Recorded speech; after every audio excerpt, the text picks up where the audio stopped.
Welcome back to my channel পূজার lifestyle. সবাই কেমন আছো? আশা করি খুব ভালো আছো। আমি ভালো আছি, আবার ভালো নেই, এরকম একটা ব্যাপার। দেখো, এমনি তোমরা তো শর্টসের মাধ্যমে দেখেই নিয়েছো যে আমার ব্লাড টেস্ট হয়েছিল। তো ব্লাড টেস্টের কারণ তোমাদেরকে আমি বলেও দিচ্ছি, সেরকম আমি দেখিয়েও দিচ্ছি কি জন্য অ্যাকচুয়ালি ব্লাড টেস্টটা করানো হয়েছিল। অ্যাকচুয়ালি আমার আজ ধরে নয়, প্রায় 4-5 বছর ধরে আমার এই জিনিসটা হয়। সেটা হচ্ছে আমার না আপনি এরকম, তোমরা এর আগেও দেখেছিলাম, হাতের মতো গোল হয়ে ব্লাড স্পট হয়ে যায়।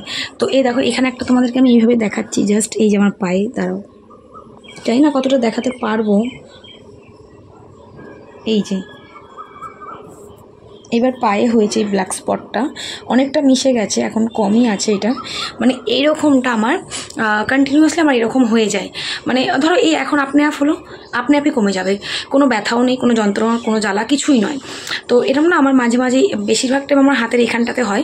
তো এবার দেখলাম পায়েও হলো। ইভেন তোমরা আমার দীঘার ভিডিও যখন দেবে বুঝতে পারবো, আমার দীঘাতেও যখন গেছিলাম আমার পুরো এখানটা পুরো স্পট হয়েছিল।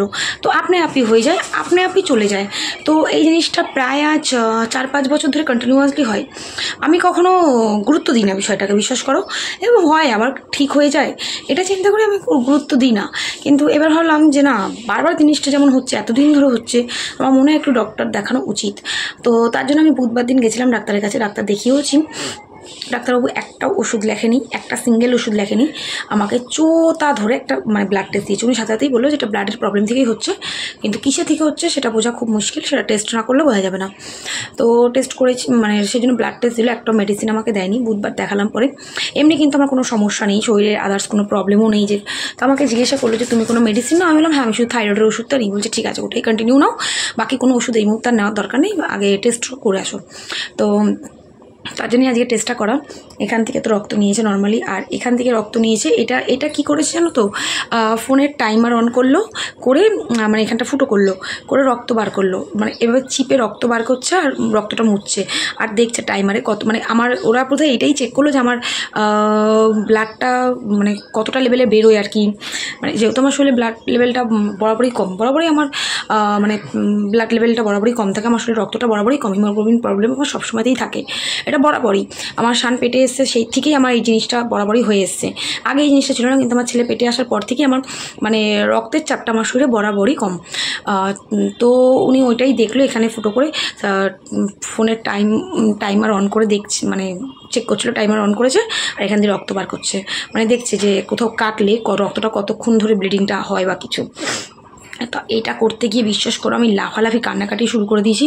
কারণ হাতের এইখান থেকে রক্ত নিলে অতটাও লাগে না যতটা লাগে এইখান থেকে নিলে। তোমাদের যাতে নিয়েছে তোমরা হয়তো জানো, এইখানটা দিয়ে সুই ফুটেছে, আমার তালুর মধ্যে ঝিনঝিন করছে।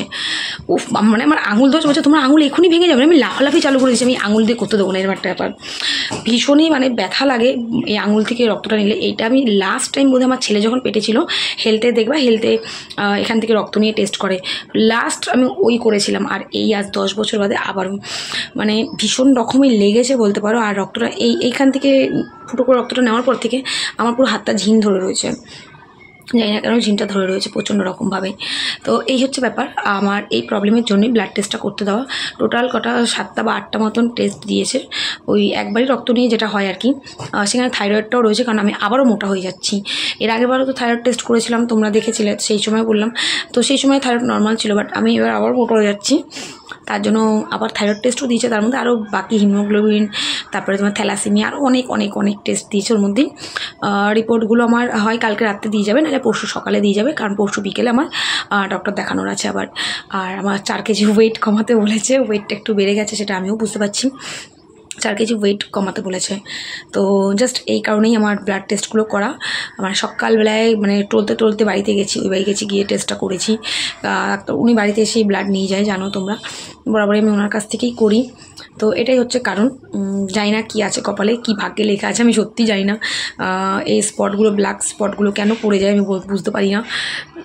কোনো রকম আঘাতও লাগে না, কিছুই না, কোনো রকম আঘাতও লাগে না, কিছুই না, আপনি হয়, আপনি চলে যায়। আপনি হবে 4 দিন 5 দিনের মধ্যে, আবার আপনি মিশেও যায়। তো এটাই হচ্ছে প্রবলেম। জানি না এটা কোথা থেকে হচ্ছে, কেন হচ্ছে, কী জন্য হচ্ছে, রিপোর্টটা না আসা অবধি বোঝা বড় মুশকিল। দেখা যাক, পরশু দিনকে ডাক্তার দেখাবো আবার 6টা 6:30টার সময়। তোমার দাদা কালকে আসবে। কালকে আসবে, থাকবে, পরশুদিনকে ডাক্তার দেখাবে। মা নিয়ে গেছিলো বুধবার দিনকে দেখাতে, তো তোমার দাদাও আসবে। একটু নার্ভাস লাগে দেবা, কারণ যখন কোনো টেস্ট করতে দেওয়া হয় না, তখন না ভীষণ একটা নার্ভাসনেস লাগে, যে জানি না কী আসবে রিপোর্টে, এরকম একটা নার্ভাসনেস লাগে। তো ওইরকমই একটা নার্ভাসনেস লাগছে আমার, ভয় লাগছে, জানি না ভালো হবে না খারাপ রিপোর্ট বেরোবে, ভগবানই জানে। কারণ এর আগেও তোমরা দেখলে, এর আগেরবার যখন দীঘা থেকে ঘুরে এসেছি তখনও সেই টাইফয়েডে করলাম, তখন ওই ব্লাড টেস্ট অ্যান্টিবায়োটিক চললো, বুক এক্সরে চারটি চললো, কত কিছু। আবার এই দীঘা ঘুরে আসলাম, আবার ওই টেস্ট, মানে এবার মনে হচ্ছে না দীঘাটাই আমার শ্যুট করছে না, দীঘাতে গেলেই বাড়ি আসলে শরীর খারাপ, বুঝতে পারছি না।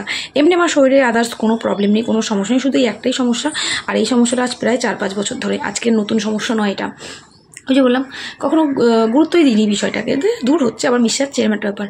বাট চিন্তা করলাম যে না, এইভাবে একটা জিনিসকে বারবার করে ইগনোর করাটা ঠিক হবে না। তো তার জন্যই ডাক্তারটা দেখালাম। তো ডাক্তারও বললো যে ইগনোর করাটা ঠিক নয়, এতদিন ধরে কেন ডাক্তার দেখাওনি। সেভাবে আমি মনে করিনি সেরকম কিছু, তাই দেখানো হয়নি। তো যাই হোক, 3000 টাকা সকাল চুনা লেগে গেছে আমার, কিছু করার নেই। মানে কি বলবো, একদিক থেকে ইনকাম করি, একদিক দিয়ে খরচা হয়ে যায়। তো এই হচ্ছে আমার সমস্যা, এই কারণেই টেস্ট। দেখা যাক, গোলু মারবো কিন্তু। তো আশা করি তোমরা সবাই ভালো আছো, সুস্থ আছো, ভালো থাকো, সুস্থ থাকো, সবসময় এটাই প্রে করবো। আর আমার তো কাজ চলছে, তোমরা জানোই, সেভাবেই চলছি। আর দীঘার ব্লগ খুব শিগগিরই তোমাদের জন্য